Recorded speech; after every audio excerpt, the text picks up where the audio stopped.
Hi all, welcome back to our YouTube channel. അപ്പോൾ ഇന്നത്തെ വീഡിയോയിൽ നമ്മൾ ഗോൾഡൻ റൈസ് ആണ് ഡിസ്കസ് ചെയ്യാൻ പോകുന്നത്. ഗോൾഡൻ റൈസ് എന്ന് പറയുന്നത് ഒരു ട്രാൻസ്ജീനിക് റൈസ് പ്ലാന്റ് ആണ്.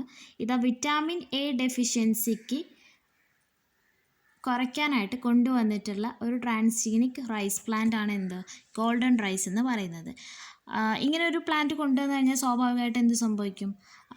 വിറ്റാമിൻ എയുടെ ഡയറ്ററിയിലുള്ള വിറ്റാമിൻ എയുടെ ഡെഫിഷ്യൻസി റെഡ്യൂസ് ചെയ്യാനായിട്ട് പറ്റും. കാരണം എന്താണെന്ന് വെച്ചാൽ ഒരുപാട് ആൾക്കാരുടെ ബേസിക് ഫുഡാണ് റൈസ്. അപ്പോൾ ആ റൈസിലൂടെ വിറ്റാമിൻ എ ഡെഫിഷ്യൻസി എന്ത് ചെയ്യാൻ പറ്റും? പ്രിവെൻറ്റ് ചെയ്യാനായിട്ട് പറ്റും. അപ്പോൾ ഇതിലെന്താ ചെയ്യുന്നതെന്ന് വെച്ചാൽ ഇതൊരു ജനറ്റിക്കലി മോഡിഫൈഡ് ആയിട്ടുള്ള റൈസ് പ്ലാന്റ് ആണ്. ഗോൾഡൻ റൈസ് എന്ന് പറയുന്നത് ഒരു ജനറ്റിക്കലി മോഡിഫൈഡ് ആയിട്ടുള്ള റൈസ് പ്ലാന്റ് ആണ്. ഇതിൽ ബീറ്റ കരോട്ടിനെ ബയോസിന്തസൈസ് ചെയ്യാനായിട്ട് ക്യാപ്പബിൾ ആണ് ഈ ഒരു റൈസ് പ്ലാന്റ് എന്ന് പറയുന്നത്. ഈ റൈസ് പ്ലാന്റിന് അതിൻ്റെ എൻഡോസ്പേമിൽ ബീറ്റ കരോട്ടിൻ ഉണ്ടാക്കാനായിട്ട് പറ്റും. ഈ ബീറ്റ കരോട്ടിൻ എന്ന് പറയുന്നത് നമ്മുടെ വിറ്റാമിൻ എയുടെ ഒരു പ്രിക്കോസറാണ്. ഓക്കെ, വിറ്റാമിൻ എയുടെ ഒരു പ്രിക്കോസറാണ് വിറ്റാമിൻ എ ഉണ്ടാക്കുന്നത് ഈ ബീറ്റ കരോട്ടിൻ നിന്നാണ്. അപ്പോൾ വിറ്റാമിൻ എയുടെ ഒരു പ്രിക്കോസറാണ് ആര്? ബീറ്റ കരോട്ടിൻ എന്ന് പറയുന്നത്. അപ്പോൾ നമ്മുടെ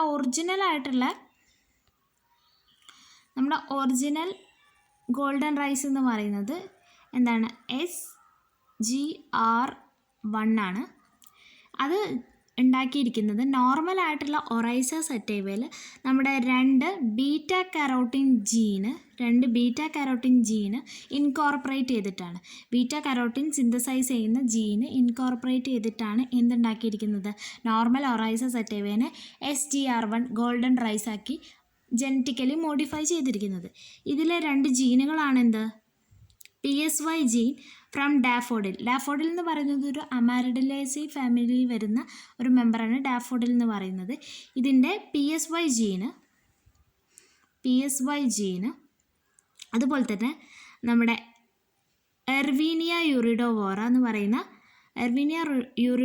എന്ന് പറയുന്ന ബാക്ടീരിയയിലുള്ള CRTL ജീനും എന്ത് ചെയ്യുന്നുണ്ട്?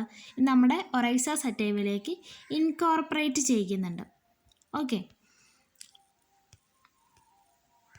നമ്മുടെ എന്തൊക്കെയാ പറഞ്ഞു? PSY ജീനും അതുപോലെ തന്നെ CRTL ജീനും, ഒന്ന് നമ്മുടെ ഡാഫോഡിലുള്ളതും ഒന്ന് നമ്മുടെ ബാക്ടീരിയ എർവീനിയയിലുള്ളതുമാണ്. ഓക്കെ, ഇനി ലൈക്ക് എന്ന് പറയുന്ന ജീനും അതായത് LYC ജീനും ബീറ്റ കരോട്ടിൻ എന്ത് ചെയ്യുന്നുണ്ട്? പ്രൊഡ്യൂസ് ചെയ്യാൻ ക്യാപ്പബിൾ ആയിട്ടുള്ള ഒരു ജീനാണ് LYC ജീൻ എന്ന് പറയുന്നത്. അതും വേണമെങ്കിൽ നമുക്ക് ഇൻകോർപ്പറേറ്റ് ചെയ്യാൻ വേണ്ടിയിട്ട് ഉപയോഗിക്കാമെന്നാണ് പറയുന്നത്. അപ്പോൾ നമ്മുടെ ഒറിജിനൽ ആയിട്ടുള്ള SGR1 ഉണ്ടാക്കിയിരിക്കുന്നത് ഈ രണ്ട് ജീൻ വഴിയാണ്, PSYയും CRTLും. നമ്മുടെ ഗോൾഡൻ റൈസ് SGR1ന് 1.6 മില്ലിഗ്രാം പ്രൊഡ്യൂസ് ചെയ്യാൻ പറ്റും? മില്ലിഗ്രാം അല്ല, മൈക്രോഗ്രാം അമിനോ ആസിഡ് പ്രൊഡ്യൂസ് ചെയ്യാനുള്ള കപ്പാസിറ്റി ഉണ്ട്. അതുപോലെ തന്നെ അതിനുശേഷം പ്രൊഡ്യൂസ് ചെയ്തിട്ടുള്ള SGR2 എന്ന് പറയുന്നതിന് നമ്മുടെ SGR1നേക്കാളും 23 മടങ്ങ് കരോട്ടിനോയിഡ്സ് പ്രൊഡ്യൂസ് ചെയ്യാൻ ക്യാപ്പബിളാണ്. അതുപോലെ തന്നെ 37 മൈക്രോഗ്രാം അമിനോ ആസിഡും പ്രൊഡ്യൂസ് ചെയ്യുന്നുണ്ട്. ഈ വിറ്റാമിൻ എ എന്ന് പറയുന്ന ഡെഫിഷ്യൻസി കുട്ടികളിലും സ്ത്രീകളിലും വലിയ ഇഷ്യൂസ് ഉണ്ടാക്കുന്നുണ്ട്. മെയിനായിട്ട് കുട്ടികൾക്ക് ബ്ലൈൻഡ്നെസ് ഉണ്ടാക്കുന്നുണ്ട്. അപ്പോൾ ഇങ്ങനെ ഒരു ട്രാൻസ്ജീനിക് ആയിട്ടുള്ള ഈ ഒരു ഗോൾഡൻ റൈസ് എന്ന് പറയുന്ന റൈസ് പ്ലാന്റ് വരുമ്പോൾ സ്വാഭാവികമായിട്ട് എന്ത് സംഭവിക്കും? ആ ഒരു ഡെഫിഷ്യൻസി ഡിസോർഡർ നമുക്ക് എന്ത് ചെയ്യാൻ പറ്റും? ക്രമാതീതമായിട്ട് കുറയ്ക്കാനായിട്ട് പറ്റും. അപ്പോൾ ഇത്രയാണ് നമുക്ക് ഗോൾഡൻ റൈസിനെ കുറിച്ച് പറയാനുള്ളത്. അപ്പോൾ എല്ലാവർക്കും വീഡിയോ ഇഷ്ടപ്പെട്ടാൽ ലൈക്ക് ചെയ്യുക, ഷെയർ ചെയ്യുക, ചാനലൊന്ന് സബ്സ്ക്രൈബ് ചെയ്ത് സപ്പോർട്ട് ചെയ്യാം. ഇത് MSc ബോട്ടണിയിൽ വരുന്നൊരു പോർഷനാണ് ട്രാൻസ്ജീനിക് റൈസ് പ്ലാന്റ് എന്ന് പറയുന്നത്. MSc ബോട്ടണിയിൽ മാത്രമല്ല BScയിലും ഗോൾഡൻ റൈസിനെ കുറിച്ച് മെൻഷൻ ചെയ്യുന്നുണ്ട്. അപ്പോൾ അത്രയൊക്കെയുള്ളൂ ഇന്നത്തെ വീഡിയോ. Thanks for watching.